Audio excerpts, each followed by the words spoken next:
वसांची जीर्णानि यथा विहाय नवानि गृह्णाति नरोपराणि तथा शरीराणि विहाय जीर्णानि अन्यानि संयाति नवानि देहि।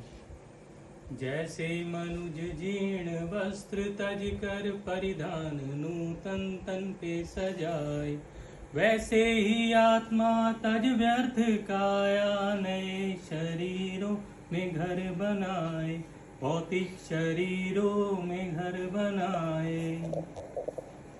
नैनं छिन्दन्ति सत्प्राणि नैनं दहति पावकः न क्लेदयन्त्यापो न सोजति मारुतः। कोई भी शस्त्र आत्मा के खंड खंड नहीं कर सके, जला सके नहीं आत्मा को ज्वाला जल जल के थके। नीर से ये विगलित न हो और न सूखे वायु से, आयु शरीरों की से काम नहीं कुछ आयु से। जातस्य हि दुर्भो मृत्यु दुर्भो जन्म मृतस्य च तस्माद् परिहारे अर्थे न तुम शोचितु महर्षि।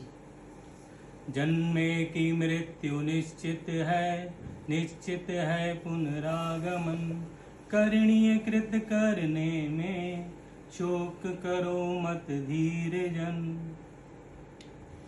अव्यक्त आदिनी भूतानि व्यक्त मध्यानि भारत अव्यक्त निधनानि ये तत्र का परिदेवना। आदि में समस्त जीव रहते अव्यक्त और मध्य अवस्था में व्यक्त हो जाते हैं।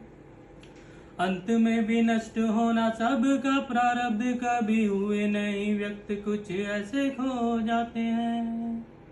अतः क्यों शोक आवश्यकता क्या शोक की, सोए जीव जागे जागे फिर सो जाते हैं। सोकर भी सोते नहीं खोकर भी खोते नहीं, पुनरागमन के वे बीज बो जाते हैं। जातुषी दुर्भो मृत्यु न भो सरे प्रसता नाम तया पर चेषां व्यवसायिका बुद्धि सब माधो न विधीयते। जो जन इंद्रिय भोग ऐश्वर्य के पूर्ण प्रभावित हो जाते हैं, भोग की वस्तुओं पे मन हार के मोहित होते भरमाते हैं।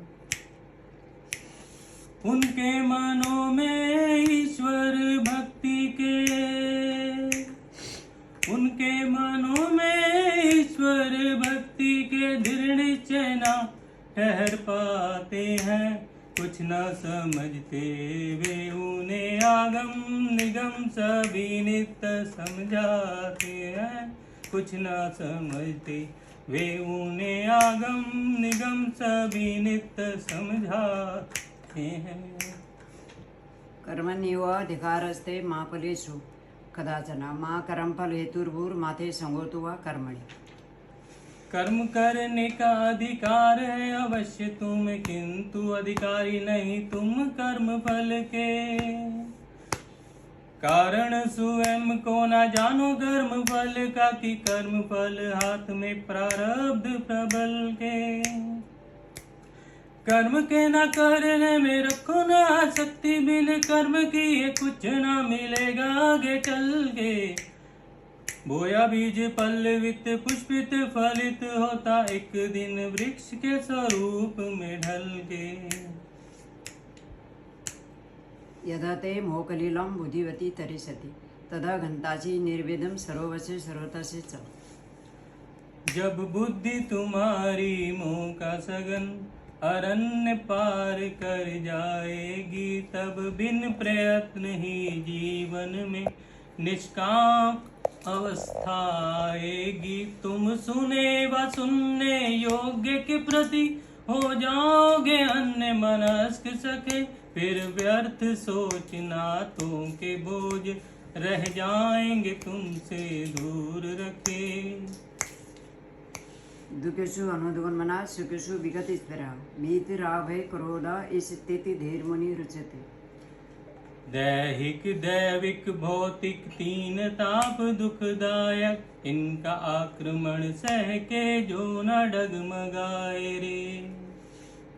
सुख में अति प्रसन्न ना हो, दुख में अति विषन्न ना हो, सुख दुख में जीवन संभाव से बिताए रे। कैसी भी आसक्ति ना हो, क्रोध का कषाय ना हो, भय किसी प्रकार का जिसे ना सताए रे। समरसता पान करे, मुक्त हो मुक्त रहे, वह स्थिर मन वाला महामुनि कहाए रे। ध्यायतो विषयान् पंचः संगतेषु उपजायते, संगात् संचयते कामः, कामात् क्रोध अभिजायते, क्रोधात् भवति समोहः, समोहात् स्मृति विभ्रमः, स्मृति भ्रंशात् बुद्धि नाशो, बुद्धि नाशात् प्रणश्यते। अपनी चेतना अपना ध्यान अर्पण करे, लक्ष्य मुझे जान।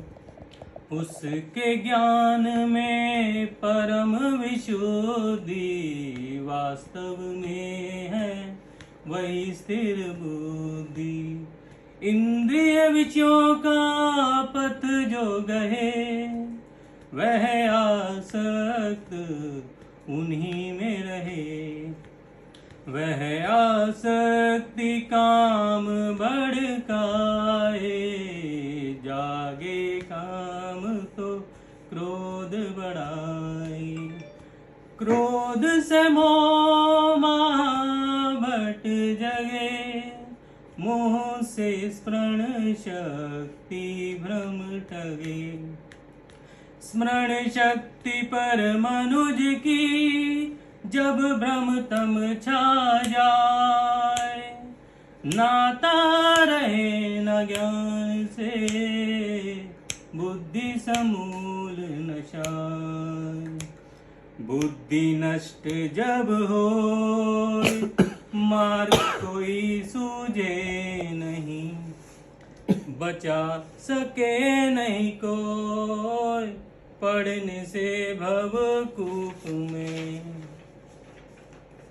तद्विधि प्रणिपाते तद्विधि आना ना।